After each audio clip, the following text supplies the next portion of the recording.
নমস্কার বন্ধুরা, আমি শিল্পী। হেলদি ফুড জোনে আপনাদেরকে সকলকে স্বাগত করছি।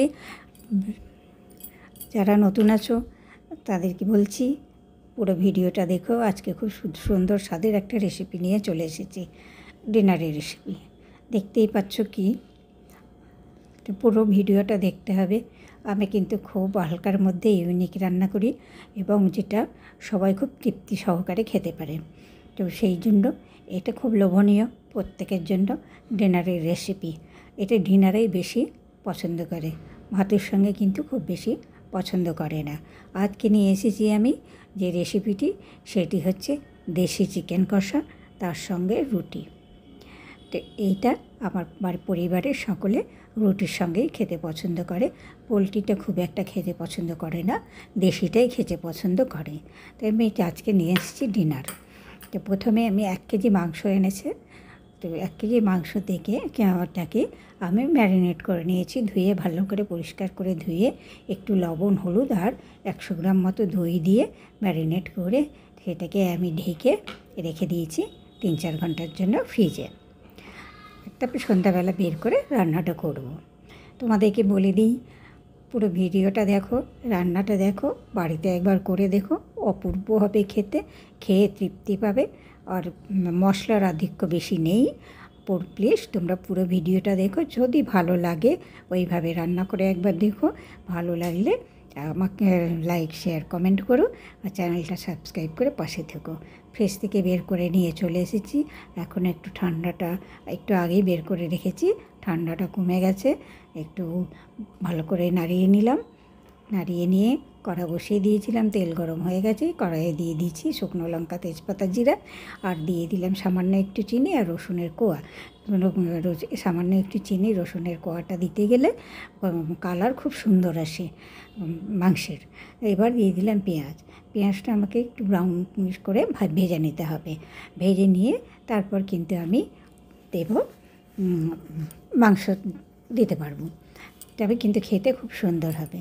আমি কিন্তু কোনো গুঁড়ো মশলা বা এক্সট্রা কিছু ব্যবহার করিনি। দিয়ে দিলাম একটু হলুদ, দিয়ে দিলাম লবণ।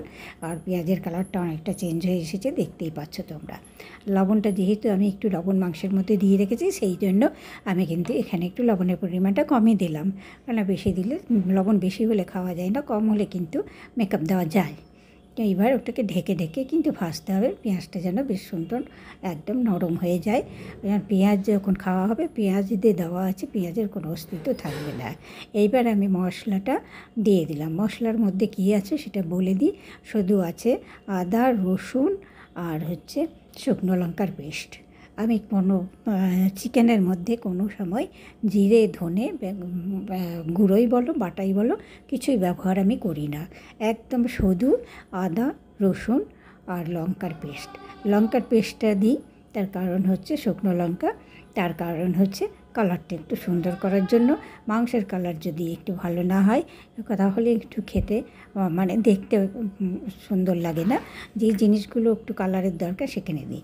এইবার আমি ঢেকে ঢেকে, ফুটে উঠেছে মাংসটা, আঁচটা বাড়িয়েই রেখেছিলাম। এইবার কিন্তু আমি ঢেকে ঢেকে একবারে 5 মিনিট মতো ঢেকে তারপরে আমি আবার সিম করে রেখে দেবো খানিকটা সময় রেখে। এইভাবে কিন্তু আমি 5-6 থেকে 7 বার মানে জিনিসটা নাড়ব।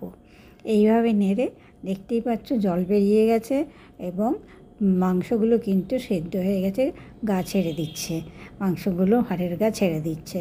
এইবার আমি দিয়ে দিলাম 5টা মতো কাঁচা লঙ্কা, কেননা 5টা শুকনো লঙ্কা দিয়েছি। রুটি দিয়ে একটু ঝাল ঝাল না হলে খেতে ভালো লাগে না, আর কষা মাংস একটু ঝাল ঝাল না হলে। তাই দেখতেই পাচ্ছ মাংসগুলো কিন্তু সেদ্ধ হয়ে গেছে প্রায়।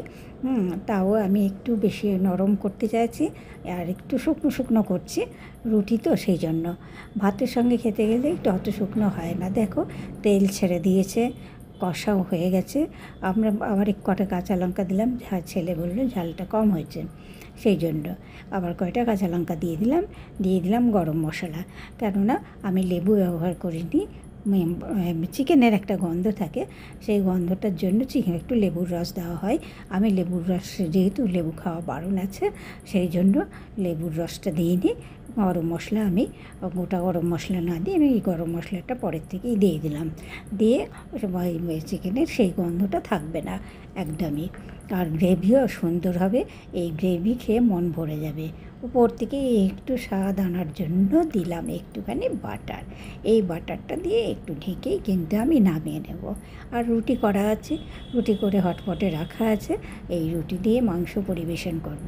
এবার বন্ধুরা বলো, এই যে তেল মশলা, যে মশলার পরিমাণ যে আমি জিরে ধনে গুঁড়ো কিচ্ছু না, একদম কোনো কিছু গুঁড়ো কিচ্ছু নাই, যে খেয়েছে সেই আঙুল চেটে খেয়েছে এবং খুবই ভীষণ ভালো বলেছে।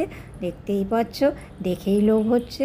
তবে বন্ধুরা, যদি আমার রান্নাটা সিম্পলের মধ্যে সুন্দর লাগে, ভালো লাগে, তাহলে তোমরা লাইক শেয়ার কমেন্ট করে জানিও। যারা পুরনো বন্ধু সাবস্ক্রাইব করে রেখেছো তাদেরকে অসংখ্য ধন্যবাদ। তোমরা ভিডিওগুলো দেখো, পুরো ভিডিওটা দেখো। পুরো ভিডিও না দেখলে ওয়াচ আওয়ার কেটে নেয়, তো জানি না কেন কাটে। আর আমিও সকলের পুরো ভিডিওই দেখার চেষ্টা করি। তোমরা জানো আমি অফিস চাকরি করি, এর ফাঁকেও কিন্তু প্রত্যেককে কভার করার চেষ্টা করি। আর একবার সাবস্ক্রাইব করলে কাউকে আনসাবস্ক্রাইব করি না। এটা আমি কিন্তু অনেকেই এখন করছে আমাকে, তাদেরকে হয়তো 2 মাস আগেই আমি করে রেখেছি, এরকমও আছে। তো প্লিজ নতুন যারা দেখছো তোরা চ্যানেলটা সাবস্ক্রাইব করে পাশে থেকো, লাইক শেয়ার কমেন্ট করে দিও। এই দেখো রুটির সঙ্গে একটু কাঁচা পেঁয়াজ লঙ্কা, এই হচ্ছে ডিনার আমার রেডি। তো ভিডিওটি দেখার জন্য অসংখ্য ধন্যবাদ। যদি তোমাদেরকে অনুরোধ রইল, লাইক শেয়ার কমেন্ট করে জানিও আর চ্যানেলটা সাবস্ক্রাইব করে পাশে থেকো। আজকের মতো এখানেই শেষ করছি। ধন্যবাদ। সুস্থ থেকো, ভালো থেকো, সাবধানে থেকো।